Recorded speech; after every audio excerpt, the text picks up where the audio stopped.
CBCID விசாரணையில் சந்தேகமில்லை என்றும் வழக்கு விசாரணை முறையாக சென்று கொண்டிருப்பதாகவும் யுவராஜின் மனைவி சுவிதா தெரிவித்துள்ளார். இதுபற்றி எமது சேலம் செய்தியாளர் ரியாஸிற்கு அவர் அளித்த சிறப்பு பேட்டியை இப்போது பார்க்கலாம். மேலும் இது குறித்து பேசுவதற்காக யுவராஜுடைய மனைவி நம்மிடையே இருக்காங்க. பேசலாம். வணக்கம். நீங்க இப்போ 5 பேர் வந்து ஜாமீன்ல விடுதலை ஆகியிருக்காங்க. அதை பத்தி உங்களுடைய கருத்து என்ன சொல்றீங்க? இதுவே ரொம்ப லேட்டுன்னு தான் சொல்லணும். ஏன்னா எந்த தப்பும் செய்யாத கோயிலுக்கு மட்டுமே போயிட்டு வந்த இவங்க 96 நாள் சிறையில் அடைக்கப்பட்டதே மிகப்பெரிய குற்றம் தான் சொல்லணும்.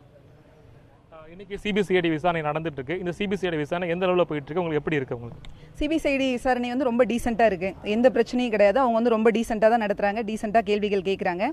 அதனால வந்து எங்கள் வீட்டுக்காரர் வந்து ஆஜராகிறதுக்கு வாய்ப்புகள் அதிகம்.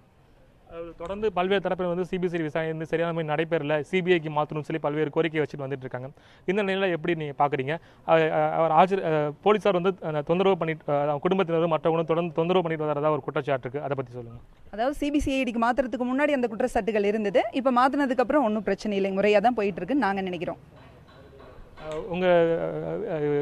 யுவராஜ் வந்து இப்போ எங்கே இருக்கிறதா தகவல் இருக்குது? அதை பற்றி ஏதாவது உங்களுக்கு போலீஸார் இது பண்ணுறாங்களா? மற்றபடி வந்து அவர் எப்போ ஆஜராகிறாலும் சொல்லி எதிர்பார்க்கலாமா? எப்போ ஆஜராகுவாருன்னு நமக்கு தெரியல. ஆனால் ஆஜராகிறதுக்கு விசாரணை முறைப்படி போகிறதுனால ஆஜராகிறதுக்கு வாய்ப்புகள் இருக்குது அப்படின்னு தான் சொல்ல வரேன். ஆனால் எப்போ வருவார் என்னென்னலாம் எனக்கு தெரியாது, எந்த டீட்டெயில்ஸும் தெரியல. இந்த கோகுல்ராஜ் கொலை வழக்கு விசாரித்து வந்து விஷ்ணு பிரியாவும் இதில் வந்து தற்கொலை செய்து கொண்டாங்க. இதில் வந்து எந்த மாதிரியான மர்மங்கள் நீடிச்சிருக்கதா நீங்கள் வந்து நினைக்கிறீங்க? அதை பற்றி எனக்கு எதுவும் கருத்து தெரியலை. அவங்க வந்து ரொம்ப நேர்மையான அதிகாரி தான். எங்கள் வீட்டுக்கு ஒரு 2-3 டைம் வந்திருக்காங்க. நான் ஒரு டைம் சூசைட் அட்டெம்ப்ட் ட்ரை பண்ணப்போ கூட அவங்க வந்து ரொம்ப அட்வைஸ் பண்ணிட்டு போனாங்க.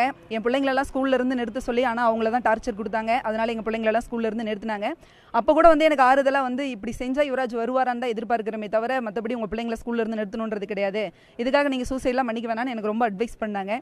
மற்றபடி அவங்கள பற்றி எனக்கு எதுவும் டீட்டெயில் தெரியல.